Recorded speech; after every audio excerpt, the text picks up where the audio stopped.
Pak Bharat match में आज बारिश होगी तो क्या होगा। एशिया कप के सुपर 4 मरहले में आज 10 सितंबर को कोलंबो में पाकिस्तान भारत एक बार फिर आमने सामने होंगे। दूसरी जानिब महकमा मौसमियात ने एक मरतबा फिर मैच के वक्त बारिश की पेशगोई कर रखी है। मुंतजमीन ने इस बार बारिश से मैच ड्रॉ होने के इम्कान को कम करने के लिए अहम इकदाम का फैसला कर लिया। कोलंबो स्टेडियम में खेले जाने वाला मैच आज इतवार के रोज मुकम्मल ना हो सका तो पाकिस्तान क्रिकेट बोर्ड ने पाक भारत मैच के लिए इजाफी दिन रखने का फैसला कर लिया।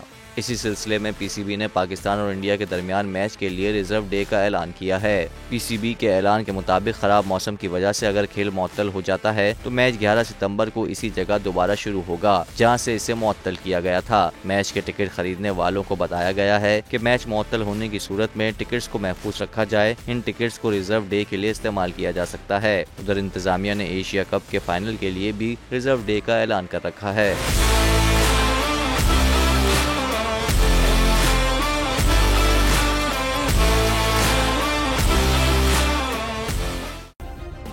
सब्सक्राइब करें और बेल दबाएं ताकि कोई खबर रह न जाए।